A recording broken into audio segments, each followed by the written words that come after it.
বন্ধুরা, আজকের ক্লাসে আমরা দেখব যে একটা তড়িৎবাহী তার যদি চুম্বকক্ষেত্র স্থাপন করা হয় তাহলে তার ওপরে চুম্বকক্ষেত্রের প্রভাবটা কী।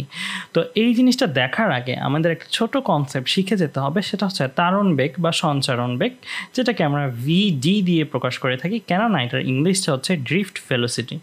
ড্রিফট ভেলোসিটিটা কি? খুবই সিম্পল একটা জিনিস। একটা সার্কিটের মধ্য দিয়ে ইলেকট্রন, আমরা জানি একটা সার্কিটের মধ্য দিয়ে ইলেকট্রন নেগেটিভ পার্ট থেকে পুরো বর্তনী আবর্তন করে আবার পজিটিভ পার্টে চলে আসে। এই যে সার্কিটের মধ্যে দিয়ে ইলেকট্রনটা যত বেগে চলাচল করে সেই বেগটাকে আমরা বলে থাকি ড্রিফট ভেলোসিটি বা তারণ বেগ।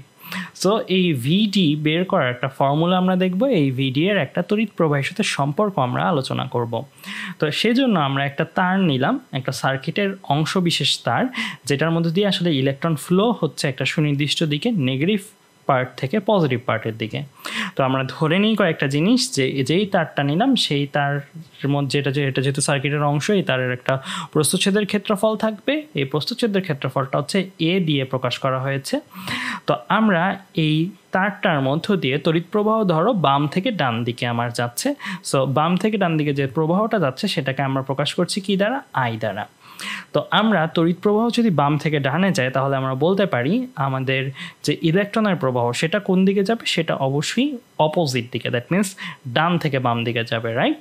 তো আমি ধরে নিচ্ছি আমরা ঠিক যতটুকু অংশ তার নিয়ে আলোচনা করছি সেই অংশের এক মাথা থেকে আরেকটা মাথার দিকে ইলেকট্রনটা যেতে যে সময় নিচ্ছে সেই সময়টাকে আমরা ধরে নিচ্ছি ডিটি পরিমাণ সময় নিচ্ছে। সো আমাদের এই মাথা থেকে ইলেকট্রনটা এই মাথায় যেতে সময় নিচ্ছে কী পরিমাণ? ডিটি সময় পরিমাণ। তো আমরা আরও কয়েকটা জিনিস আলোচনার সুবিধাতে আমরা ধরে নিচ্ছি এই সার্কিটটার প্রতি একক আয়তনে যে পরিবহনক্ষম ইলেকট্রন সংখ্যা রয়েছে, মানে যতগুলো ইলেকট্রন প্রতি একক আয়তনের মধ্য দিয়ে পরিবহন হচ্ছে সার্কিটটার, সেটাকে আমরা ধরে নিচ্ছি স্মল এন।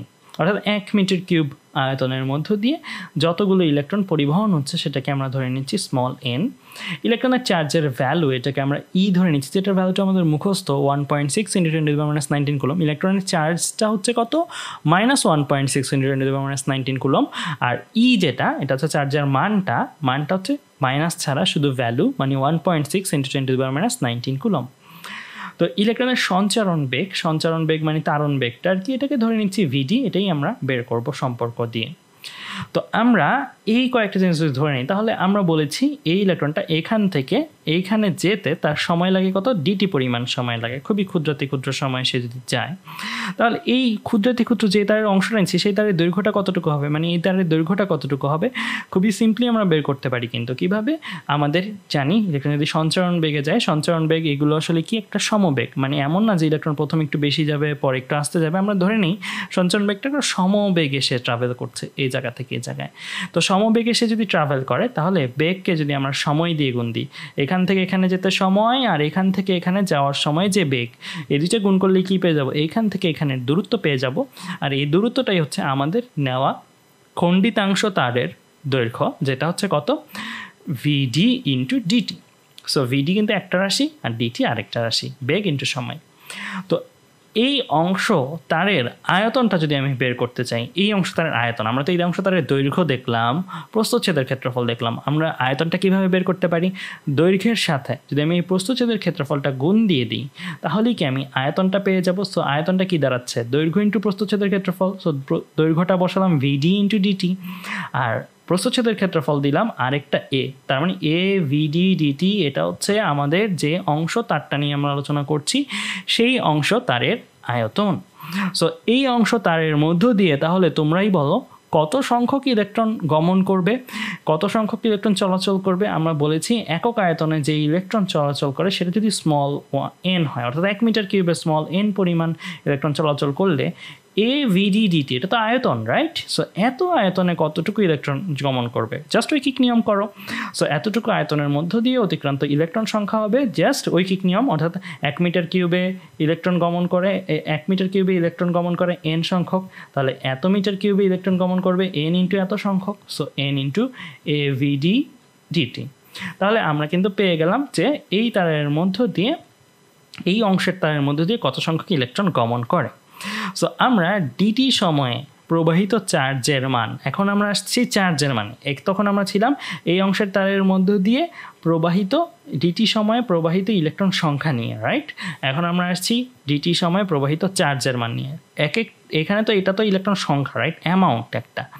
আবার প্রতিটা ইলেকট্রন কত আধান ক্যারি করে? পরিমাণ আধান ক্যারি করে। তাহলে এত সংখ্যক ইলেকট্রন, এটা তো ইলেকট্রন সংখ্যা, রাইট? এটা ছিল আয়তন, গুণ দেওয়ার ফলে হয়ে গেল এটা ইলেকট্রন সংখ্যা, রাইট? সো এত সংখ্যক ইলেকট্রন কত চার্জ ক্যারি করবে? সো সেটাকে যদি ডিকিউ দিয়ে প্রকাশ করা হয় তাহলে ডিকিউ ইকুয়াল টু আসলে কত? NAVDT ইন্টু ই। তাহলে আমরা এখানে আসলে কি পাচ্ছি? ডিটি সময়ে এই অংশের তারের মধ্য দিয়ে ঠিক কী পরিমাণের চার্জ আসলে প্রবাহিত হচ্ছে সেই অ্যামাউন্টটাই কিন্তু আমরা পাচ্ছি এই জায়গাটাতে, right?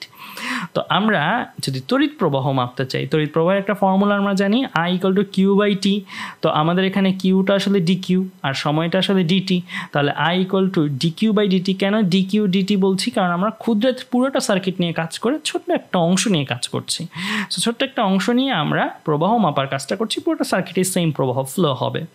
So I equal two dQ/dt। DQ এর জায়গায় আমি এই অংশটা বসিয়ে দিলাম, সরাসরি ডিটির জায়গায় ডিটি রাখলাম। তাহলে দেখো লবে আর হরে ডিটি রয়েছে, কাটাকাটি চলে যাওয়া সম্ভব। সো এই দুইটা যদি কাটাকাটি চলে যায় তাহলে কিন্তু আমরা পেয়ে যাচ্ছি একটা formula, I equal to NAVDE।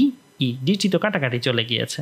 তাহলে এই যে ফর্মুলাটা আসলো, এই ফর্মুলা দেখো তড়িৎ প্রবাহ আছে, একক আয়তনে ইলেকট্রন সংখ্যা স্মল n আছে, আমার এ রয়েছে, এ হচ্ছে কি তারের প্রস্থচ্ছেদের ক্ষেত্রফল, আমার ভিডি রয়েছে ইলেকট্রনের তারণ বেগ, আর ই কিন্তু আমার কোনো চলক না, একটা ধ্রুবক। এটা কিন্তু আমরা ভুলে যাই অনেক সময়, কিন্তু আমাদের প্রশ্নে কখনো দিয়ে নাও দিতে পারে, এটা আমাদের মুখস্থ রাখতে হবে। এটা কত?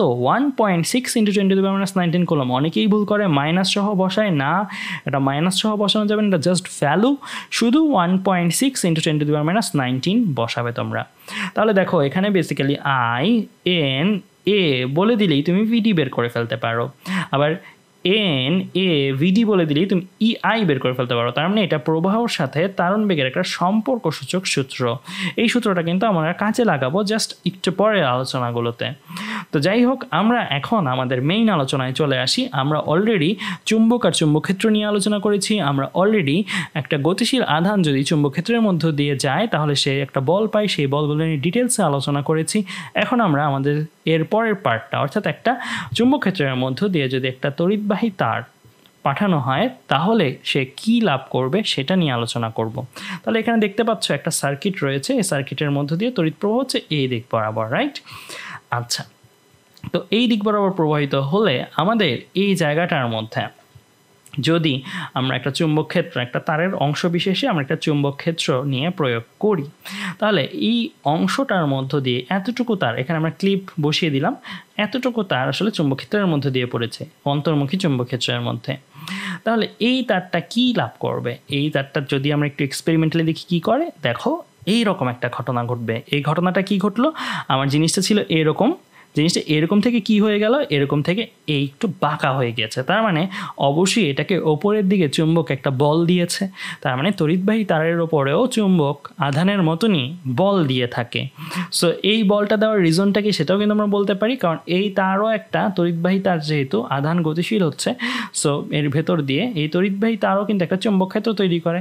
আবার একে একটা এক্সটার্নাল মানে বাহ্যিক চুম্বক ক্ষেত্র তুমি প্রয়োগ করালে তাহলে সেটা কি একটা বল লাভ করবে, কারণ দুই চুম্বক ক্ষেত্রের পারস্পরিক একটা বল লাভ করবে। সো এই বলটা তাকে এই অংশটাকে বাঁকিয়ে দিয়েছে। সো এই চুম্বক বলটা আমরা এখন বের করব, ফর্মুলা দেখব, দিক দেখব। তো চলো আমরা যদি একটু দেখতে চাই তারের অংশটা নিয়ে। সো এই তারের অংশটার মধ্য দিয়ে আমাদের তড়িৎ প্রবাহিত হচ্ছিল কোথায়?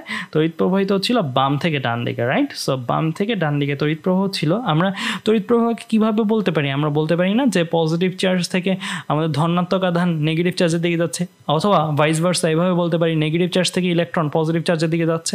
সো আমরা পুরনো কনভেনশন, অর্থাৎ পজিটিভ চার্জ মুভ করে ওই কনভেনশন অনুসারেই এই জায়গায় জিনিসটা দেখবো। তুমি যদি ইলেকট্রনের মুভমেন্ট দিয়ে দেখতে চাও, একই সিনারিও পাবে, কোনো ভিন্ন কিছু পাবে না। সো একই কথা, ঠিক আছে? সো অ্যাকচুয়ালি করতে গেলে ইলেকট্রনের দিকটা দিয়ে দেখতে হতো, বাট আমরা পজিটিভ চার্জ দিয়েও কিন্তু অনেক জায়গায় চুম্বক চ্যাপ্টারে দেখবো। সো এর জন্যই আমি তোমাদেরকে পজিটিভ চার্জ দিয়েও করে দেখাচ্ছি। সো আমরা এই ঠিক আগের সিনারিওটা মানে আগের ওই অংশটার মানে এতটুকু অংশের তারটাই আমরা নিয়ে এখন আলোচনা করছি। সো এখানে প্রবাহ চলছিল কি, প্রবাহ চলছিল বাম থেকে ডান দিকে, অর্থাৎ ক্লকওয়াইজ দিকে প্রবাহ চলছিল, মানে এই তারের জন্য ডান দিকে প্রবাহ চলছিল। আচ্ছা, তো প্রবাহ চলার অর্থ হচ্ছে আমাদের পজিটিভ চার্জ এই দিক থেকে ঘুরে এইদিকে যাচ্ছে, আর সত্যিকার অর্থে বলতে গেলে নেগেটিভ চার্জ এইদিকে যাচ্ছে। সো আমরা পজিটিভ চার্জের জন্যই করে দেখব, নেগেটিভ চার্জের জন্য করে দেখলেও একই জিনিসই পাবে। আচ্ছা, তো আমরা এই তারের মধ্য দিয়ে চুম্বক ক্ষেত্র যেহেতু প্রযুক্ত আছে, সো আমাদের পজিটিভ চার্জ অ্যাকচুয়ালি কোন দিকে যাচ্ছিল, প্রবাহ যেদিক সেদিক মানে ডান দিকে যাচ্ছিল। তাহলে ডান দিকে গেলে সে চুম্বক বলটা উপরের দিকে যে লাভ করলো, এটা আসলে কিভাবে পাওয়া গেল, এটা কিন্তু ফ্লেমিংয়ের বামহস্ত নীতি দিয়ে। সো দেখো বন্ধুরা, ফ্লেমিংয়ের বামহস্ত নীতি দিয়ে কিন্তু আমরা একটা আধান কোন দিকে বেগপ্রাপ্ত বলপ্রাপ্ত হবে, একটা গতিশীল আধান চুম্বকক্ষেত্রে যাওয়ার ফলে কোন দিকে বলপ্রাপ্ত হবে সেটা যেমন বের করতে পারি, তেমনি একটা তড়িৎবাহী তার চুম্বকক্ষেত্র স্থাপন করার ফলে সেটা কোন দিকে বলপ্রাপ্ত হবে সেটাও বের করতে পারি।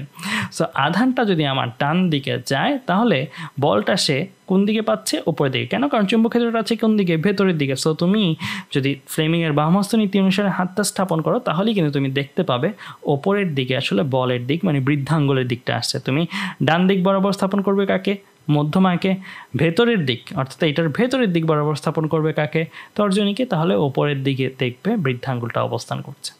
তাহলে আমাদের এই যে চুম্বকের বলের দিকটা আসছে ওপরের দিকে, এর কারণেই বেঁকে যাচ্ছিল। তো এখন আমরা একটা ফর্মুলা বের করব এফ এম এর জন্য।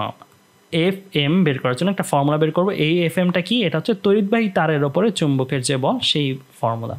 সো আমরা যতটুকু তারের মধ্যে চুম্বক বল প্রয়োগ করেছি, অর্থাৎ যতটুকু তার আসলে চুম্বক ক্ষেত্রের মধ্যে ছিল সেই তারের দৈর্ঘ্যটা, মানে আমি যদি আগের সাইডে দেখতে যাই, আগের সাইডে এই দৈর্ঘ্যটাকে আমরা ধরছি এল পরিমাণ। এখান থেকে এ পর্যন্ত যে দৈর্ঘ্যটা, এই দৈর্ঘ্যটাকে আমরা ধরছি এল পরিমাণ, স্মল এল দিয়ে প্রকাশ করছি। সো আমরা দেখো এই তারের দৈর্ঘ্যটাকে আমরা ধরছি এল পরিমাণ, পরিবাহীর দৈর্ঘ্যকে ধরছি এল পরিমাণ। প্রস্থচ্ছেদের ক্ষেত্রফল, এই তারের অবশ্যই প্রস্থচ্ছেদের ক্ষেত্রফল আছে, সেটাকে এ ধরছি। একক আয়তনে ইলেকট্রনের সংখ্যা যেটাকে স্মল এন ধরছি, অর্থাৎ 1 মিটার কিউবে কত সংখ্যক ইলেকট্রন পরিবহন হচ্ছে সেটাকে স্মল এন ধরছি। ইলেকট্রনের চার্জ মান সেটাকে আমরা ই ধরছি। ইলেকট্রনের সঞ্চারণ বেগ এটাকে আমরা ভিডি ধরছি। তো আমরা এখন ফর্মুলা দাঁড় করাতে চাই। সো পরিবাহীর প্রতিটি গতিশীল ইলেকট্রনের উপর প্রযুক্ত বল, যেহেতু এখান থেকে ইলেকট্রন যাচ্ছে বা পজিটিভ চার্জ দিয়ে চিন্তা করলে প্রোটন যাচ্ছে, সো এদের ওপর প্রযুক্ত যে বলটা, প্রযুক্ত বলটা আমার কীরকম, Q V B sine theta, right? So আমি এটাকে বলতে পারি E V T into B sine theta. কারণ প্রথমত ইলেকট্রনের চার্জের মান বা প্রোটনের চার্জের মান যেভাবেই চিন্তা করো, এটাকে প্রোটন হিসেবে চিন্তা করলে একই রকমই বলের মান আসবে, ভিন্ন মান আসবে না, কারণ ইলেকট্রন আর প্রোটনের চার্জের মান একই। সো চার্জের মানটা দুইজনের ক্ষেত্রে একই, যেটাকে ই দিয়ে প্রকাশ করা হয় 1.6 × 10⁻⁻⁹ কুলম। আর বেগটা কত বেগে সে গমন করে আমরা একটু আগে দেখেছি, সঞ্চারণ বেগ বা তারণ বেগের মান নিয়ে সে গমন করে, তাই এটাকে আমরা বলছি ভিডি। বি কি আমার প্রযুক্ত চুম্বক ক্ষেত্র, যেটা সেই চুম্বক ক্ষেত্রের মানটা সাইন 90। কেন 90 এসেছে? কারণ দেখো এখানে আলোচনাটাতে যে আমার ইলেকট্রন বলো বা প্রোটন বলো, প্রোটন বললে ডান দিকে আর ইলেকট্রন বললে বাম দিকে। সো আর চুম্বক ক্ষেত্রটা আছে ভেতরের দিকে মানে অন্তর্মুখী। সো দুই ক্ষেত্রে কিন্তু এটা ডানে হোক বা বামে হোক মধ্যবর্তী কোণ কত, 90 ডিগ্রি। সো সাইন 90 আমি লিখলাম। তো আমরা এখন এই জায়গা থেকে যদি আলোচনা করি তাহলে আমরা আলোচনা করতে পারি এরকম যে পরিবাহীতে মোট ইলেকট্রন সংখ্যা আসলে কি, একক আয়তনে ইলেকট্রন সংখ্যার সাথে পরিবাহীর মোট আয়তন গুণ দিলে যেটা আসবে সেটা। জাস্ট একটু আগেও এরকম করেছিলাম। আগের ক্ষেত্রে আমাদের দৈর্ঘ্যটা একটু একটা ফর্মুলা সময়ের সাপেক্ষে দিয়ে বের করেছিলাম, আর এখন তো দৈর্ঘ্যটা আমরা সরাসরি ধরেই নিয়েছি স্মল এল, তাই আমরা স্মল এল ইউজ করলাম। সো এটা হচ্ছে একক আয়তনে ইলেকট্রন সংখ্যা, আর এ এল এই অংশটা আসলে আয়তন রিপ্রেজেন্ট করছে। সো এ হচ্ছে আমার প্রস্থচ্ছেদের ক্ষেত্রফল আর এল হচ্ছে দৈর্ঘ্য। তো আমরা এখন এখানে পরিবাহীর ওপর মোট বল যদি বের করতে চাই, তো আমরা করতে পারবো কি, মোট ইলেকট্রন সংখ্যাকে নিয়ে আমি প্রতিটি গতিশীল ইলেকট্রনের ওপর প্রযুক্ত বলের মানকে গুণ দিতে পারবো। মানে মোট এই তারের ওপরে কত বল প্রযুক্ত হচ্ছে, মোট এই তারের মধ্যে দিয়ে যত চার্জ চলাচল করছে সেই চার্জগুলোর ওপরে যে বল সেটাই তো আসলে এই তারের ওপরে বল, রাইট? সো আমরা মোট ইলেকট্রন সংখ্যা, যেটা মোট ইলেকট্রন সংখ্যা আমরা কিন্তু হিসাব করতে পারবো এরকম, এন এ এল হিসাব করে এখানে বসাতে পারবো NaL।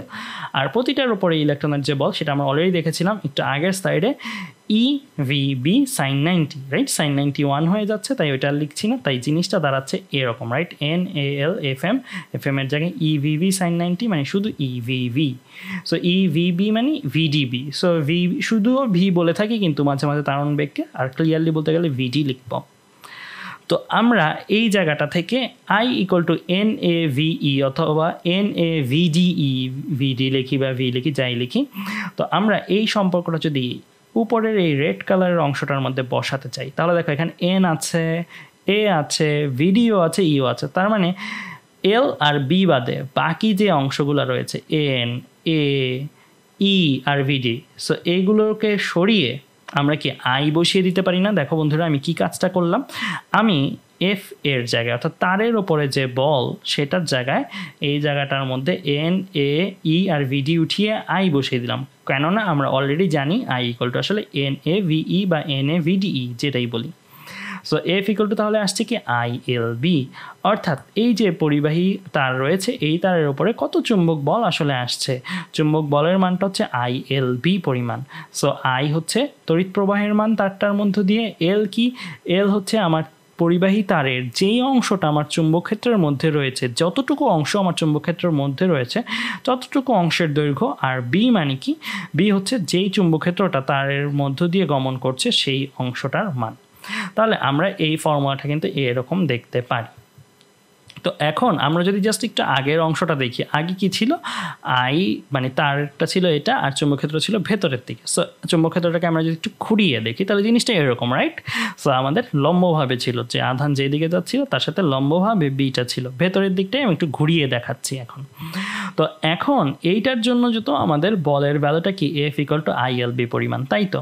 কিন্তু যদি প্রশ্ন হয় এরকম যে আমাদের যদি এরকম থাকে I এরকম আছে আর বিটা সমকোণে নাই, মানে খাড়াভাবে নাই, একটু বাঁকাভাবে আছে, এরকম থিটা কোণ করে আছে, তাহলে কি আমাদের বলের মান এটা ব্যবহার করা যাবে না? তখন কিন্তু একটা ভেক্টর ফর্মে ব্যবহার করতে হবে।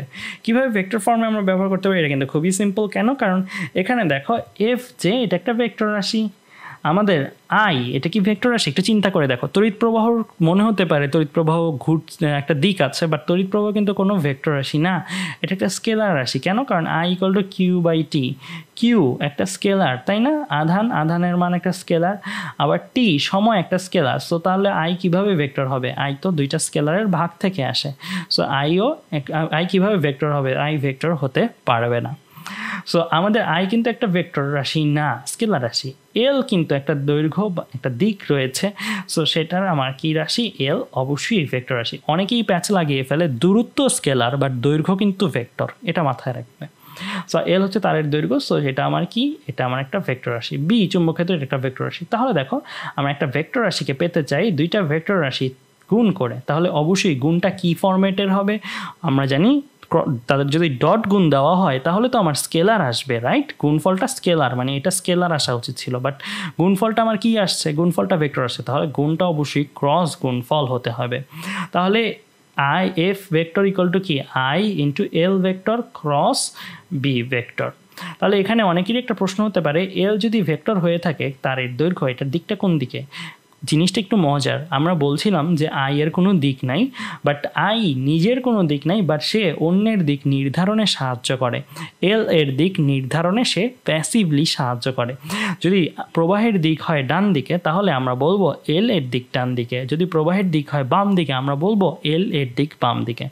তাহলে আমাদের L এর কিন্তু দিক আছে, B এরও দিক আছে, তাদের ক্রস গুণফলের ফলে আমরা কি পাচ্ছি?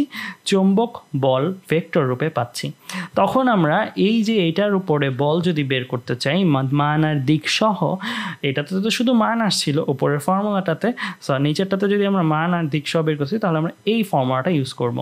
তো বন্ধুরা আমরা এই ফর্মুলাটার থেকেও কিন্তু যাচাই করতে পারি দিকটা কোন দিকে হবে। সো এই ফর্মুলাটা থেকে কিন্তু আমরা এই ফর্মুলার একটা ভার্সন নিয়ে আসতে পারি। এরকম আমরা জানি L আর B যদি ক্রস গুণফল করি, ক্রস গুণফল করলে ক্রস গুণফলের ভ্যালু হচ্ছে প্রথম ভেক্টরের মান গুণ দ্বিতীয় ভেক্টরের মান গুণ তাদের মধ্যবর্তী কোণের সাইন অনুপাতের মান। দ্যাট মিনস আমি লিখতে পারি ILB sin θ, রাইট? এই জিনিসটা আমি লিখতে পারি। তো আমরা এই রকম করে ফর্মুলাটা লিখতে পারবো। তো এখন এখানে থিটার পরিচয় কি? থিটার পরিচয় অবশ্যই যাদের ক্রস গুণফল করা হয়েছে তাদের মধ্যবর্তী কোণ। তো এখানে একটা টুইস্ট আছে, টুইস্ট হচ্ছে এল এর দিক কোন দিক, আই যেদিকে থাকে এল সেদিকে ধরা হয়, বাট আই এর কিন্তু কোনো দিক নাই, কিন্তু তাও মনে হয় আই এর একটা দিক আছে, রাইট? আচ্ছা, তো এবার আমরা চলে আসি একটা ম্যাথ প্রবলেম, চলো করে ফেলি। তো এখানে কি দেওয়া আছে, একটি 10 অ্যাম্পিয়ার তড়িৎবাহী সোজা তারকে 2 × 10⁻²² টেসলা চুম্বক ক্ষেত্রে স্থাপন করলে তারটির ওপর প্রতি একক দৈর্ঘ্যে ক্রিয়ারত বলের মান নির্ণয় করো যখন তারটি চুম্বক ক্ষেত্রের সাথে 0 ডিগ্রি, 30 ডিগ্রি ও 90 ডিগ্রি কোণে অবস্থান করে।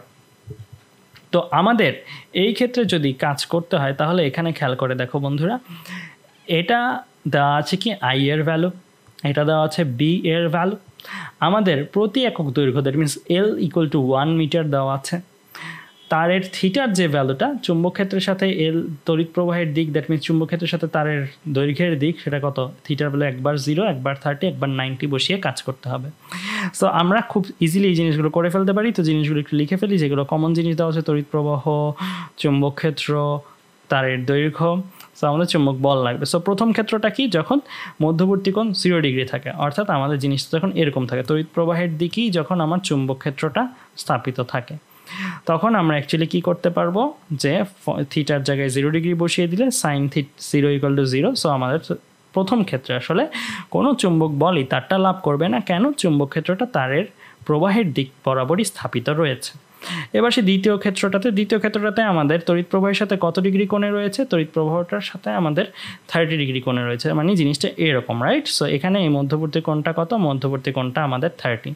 সো এই ক্ষেত্রে তো আমরা ইজিলি করে ফেলতে পারবো একই formula, F = ILB sin θ, theta যদি 30 ডিগ্রি হয় সাইন থিটা কত 0.5। সো আমি F = কত পাচ্ছি 0.1 নিউটন। জাস্ট আই এর ভ্যালু, এল এর ভ্যালু, বি এর ভ্যালু, সাইন থিটার ভ্যালু বসিয়ে দিয়ে কিন্তু এই জিনিসগুলো খুব ইজিলি করা যায়। তো আমরা এই ম্যাথটাও করে ফেললাম। এরপরের অংশটাতে আসি, এটাতে কি করতে হচ্ছে, এটাতে আমাদের চুম্বক ক্ষেত্রটা আর তড়িৎ প্রবাহ কীভাবে আছে, পরস্পর সাথে 90 ডিগ্রি করে আছে। সো এটাই কিন্তু দেখানো আছে, এটা ভেতরের দিকে আছে, এটা ডান দিকে আছে, মধ্যবর্তী কোণ 90। তাহলে এই ক্ষেত্রেও আমরা কিন্তু ফর্মুলা বসিয়ে ম্যাথটা করে ফেলতে পারবো। F = ILB sin θ, এখানে থিটার ভ্যালু আমি 90 বসালে sin θ = 1, তাহলে আমাদের ভ্যালুটা আসে কত 0.2 নিউটন। তাহলে এই রকম করে কিন্তু আমরা ম্যাথগুলো ইজিলি করে ফেলতে পারি জাস্ট ILB এর ভ্যালুগুলো বসিয়ে। তো চলো এখন একটা মিক্সড প্রবলেম করে আসি। যদি আমাদের এইরকম একটা সার্কিটের অংশ বিশেষ দেওয়া আছে যে প্রত্যেকটা তারের অংশের উপরে বল বের করতে বলা হয়েছে AB, BC, CD, DE। AB অংশের দৈর্ঘ্য দেওয়া আছে, BC অংশের দৈর্ঘ্য দেওয়া আছে, CD অংশের দৈর্ঘ্য, DE অংশের দৈর্ঘ্য দেওয়া আছে। দৈর্ঘ্য হলো 5 মিটার, 3 মিটার, 5 মিটার, 6 মিটার, এরকম মান দেওয়া আছে। একটা কোণও দেওয়া আছে 30 ডিগ্রি। 2 টেসলা মানের চুম্বক ক্ষেত্র প্রযুক্ত রয়েছে এই তারের অংশ বিশেষের ওপর। সো আমরা চলো প্রত্যেকটা অংশের উপর আলাদা আলাদা করে বল বের করবো। সো আমাদের কমন জিনিস কোনগুলো, আমাদের প্রবাহ দেওয়া আছে এখানে 5 অ্যাম্পিয়ার। সো I = 5 অ্যাম্পিয়ার, চুম্বক ক্ষেত্র B = 2 টেসলা, আর চুম্বক বল F বের করব। তো F যদি বের করতে চাই তাহলে আমরা প্রথমে AB তারের ওপর নিয়ে কাজ করি। AB তারের জন্য আসি এই অংশটার ওপর। এই অংশটার জন্য আমাদের দৈর্ঘ্য কত, L 5 মিটার, থিটা কত, থিটা আমার 0 ডিগ্রি। কেন থিটা 0 ডিগ্রি? দেখো এই অংশটার জন্য প্রবাহ কোন দিকে হচ্ছে, ডান দিকে হচ্ছে, তাহলে এল এর দিক কোন দিক, ডান দিক। আর আমরা থিটার পরিচয় কি বলেছি এই ফর্মুলাগুলোতে, ILB sin থিটাতে থিটার পরিচয় হচ্ছে এল আর বি এর মধ্যবর্তী কোণ। সো এল এর দিক ডান দিক, বি এর দিক ডান দিক, তো তাদের মধ্যবর্তী কোণ কত হবে, দুইটাই ডান দিকে, তাদের মধ্যবর্তী কোণ হবে 0 ডিগ্রি। অর্থাৎ এখানে আমরা sin 0, দ্যাট মিনস পুরো অংশটাই আসবে কত 0। তাহলে আমরা AB তারের ওপরে কোনো বল প্রযুক্ত হবে কি না, উত্তর হচ্ছে না। এবার আসি BC তারের অংশের ওপর। সো BC তারের অংশ, এটা নিয়ে আমরা এখন কাজ করব। এখানে প্রবাহটা কোন দিকে হচ্ছিল, ওপরের দিকে হচ্ছে, দ্যাট মিনস এল এর দিকটা কোন দিকে, ওপরের দিকে, B থেকে C বরাবর। আর চুম্বক ক্ষেত্র কোন দিকে, ডান দিকে। সো এটার দৈর্ঘ্য তো 3 মিটার, আর এল এর দিক ওপরে, বি এর দিক ডান দিকে, দ্যাট মিনস তাদের মধ্যবর্তী কোণ কত, মধ্যবর্তী কোণ কিন্তু আমার 90, ঠিক আছে। সো এল এটা আর বি এটা, তো মধ্যবর্তী কোণ আমার 90 ডিগ্রি, ঠিক আছে। সো মধ্যবর্তী কোণ 90, তো মধ্যবর্তী কোণ 90 ডিগ্রি। সো আমরা যদি এখন এই জায়গাটার মধ্যে 90 বসিয়ে দিই, sin 90 এর জন্য একটা ভ্যালু পাবো যেটা হচ্ছে 1। সো আমরা বসিয়ে দিলে 5 × 3 × 2 × sin 90, 5 আর 2 এগুলো তো কমন, 3টাই বসলো বিসি তারের জন্য। তো আমরা বসিয়ে দিয়ে 30 নিউটন পেয়ে যাচ্ছি। তো আমরা এইভাবে কিন্তু এই অংশ তারের উপরও কাজটা করে ফেলতে পারি। মেইন ঝামেলাটা হতে পারে অনেকের ক্ষেত্রে এই সিডি অংশের তারের জন্য। সিডি অংশের তারের জন্য খেয়াল করো ব্যাপারটা, সিডি অংশের তারের জন্য তড়িৎ প্রবাহটা হচ্ছে কিন্তু সি থেকে ডি বরাবর, অর্থাৎ এল এর দিকটা হচ্ছে এ বরাবর। তো এই ক্ষেত্রে আমরা এল আর বি এর মধ্যবর্তী কোণ কীভাবে বের করবো? সো এই ক্ষেত্রে আমি একই দেখালাম, বিটা আমরা অবশ্যই প্যারালালি টানতে হবে। সো প্যারালালি আমি এই বরাবর সামনের দিকে টানলে দেখো এই পয়েন্টেই কিন্তু আমি কোনটা মেজার করবো। কেন? কারণ এই পয়েন্টেই দুইটা কি বহির্মুখী না? অবশ্যই আমরা দুইটা আইদার বহির্মুখী অথবা অন্তর্মুখী করে মেজার করবো। বহির্মুখী বলতে যেটা বোঝাচ্ছি, মানে এই পয়েন্টের দিকে চিন্তা করো, এই পয়েন্ট থেকে বিটাও কিন্তু ডান দিকে বের হয়ে যাচ্ছে, আবার এলটাও কিন্তু নিচের দিকে বের হয়ে যাচ্ছে, মানে এই পয়েন্ট থেকে দূরে সরে যাচ্ছে। আর ইনকামিং কখন বলতাম বা ভেতরে আসতেছে কখন বলতাম? এই পয়েন্টের দিকে আসতো, তাহলে এটাকে ভেতরে আসতেছে বলতাম।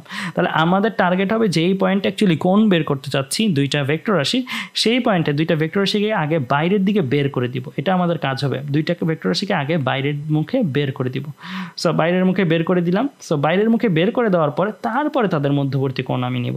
তারপরে তাদের মধ্যবর্তী কোণটা আমার কত আসবে দেখো তো, এই পুরোটা তো 90, রাইট? পুরোটা 90, পুরোটা যদি 90 হয়, এই অংশটা 30 হলে এটা কত হবে? 60 ডিগ্রি হবে, রাইট? সো আমি এই জিনিসটাই বোঝাতে চাইলাম যে প্রথমে দুইটাকে আসলে বাইরের দিকে বের করে দিতে হবে, কোনো একটা পয়েন্ট ধরে বাইরের দিকে বের করে দিলাম। সো এটাকেও আমি টেনে প্যারালালি বাইরের দিকে বের করে দিলাম, এটাকেও বাইরের দিকে বের করে দিলাম। সো এই দুইটার মধ্যবর্তী কোণ আমার কত? 60 ডিগ্রি। সো এল আর বি এর মধ্যবর্তী কোণ, এটা এল এটা বি, তাই এদের মধ্যবর্তী কোণ 60 ডিগ্রি। সো আমি এখানে থিটা 60 ডিগ্রি ধরলাম কোন তারের জন্য? সিডি তারের জন্য। আর এল কত? সিডি তারের জন্য 5 মিটার। সো আমি যদি 5 মিটার 60 ডিগ্রি বসাই, তাহলে কিন্তু আমরা এইখানে এফ এর ভ্যালুটা হিসাব করে ফেলতে পারবো। এটা কত আসতেছে আমার? 25√3 নিউটন। তাহলে এই হচ্ছে আমার কি সিডি তারের ওপরে যে বলটা, সেটাও আমরা পেয়ে গেলাম আমরা 25√3 নিউটন পরিমাণ। এবার আবার চলে আসি ডিই তারের অংশের ওপরে। তো ডিই তারের দৈর্ঘ্য কত? ডিই তারের দৈর্ঘ্য হচ্ছে 6 মিটার, এল = 6 মিটার। এখানে এল এর দিক কোন দিকে? ডান দিকে। চুম্বক ক্ষেত্রের দিকে কোন দিকে? ডান দিকে। সো দুইটাই একই দিকে, তাহলে মধ্যবর্তী কোণ কত? 0 ডিগ্রি। সো মধ্যবর্তী কোণ 0 ডিগ্রি হলে সরাসরি 0 নিউটন লিখে দেওয়া যায়। তাও আমি এখানে ভ্যালুগুলো বসালাম, আই এর ভ্যালু, এল এর ভ্যালু, বি এর ভ্যালু, sin 0, সো 0 নিউটন চলে আসলো। তাহলে এইভাবে কিন্তু বন্ধুরা আমরা ম্যাথ প্রবলেমগুলো খুব ইজিলি করে ফেলতে পারি। জাস্ট আমাদের ফর্মুলাগুলো জানা থাকতে হবে আর কয়েকটা প্র্যাকটিস করতে হবে, কারণ প্র্যাকটিস না করলে কিন্তু এই জিনিসটা বোঝানো সম্ভব হতো না যে সিডি আর বি এদেরকে বাইরে বের করে দিয়ে তারপরে তাদের বর্ধিতাংশের কোণ নিতে হবে, বাইরের দিকের কোণ নিতে হবে। এই জিনিসটা কিন্তু অনেকেই বুঝতো না, অনেকেই 30 ধরে করে দিত। সো এই ভুলগুলো করে অনেকে, সো এই ভুলগুলো যেন না হয়। তো বন্ধুরা আজকে এ পর্যন্তই, ধন্যবাদ সবাইকে।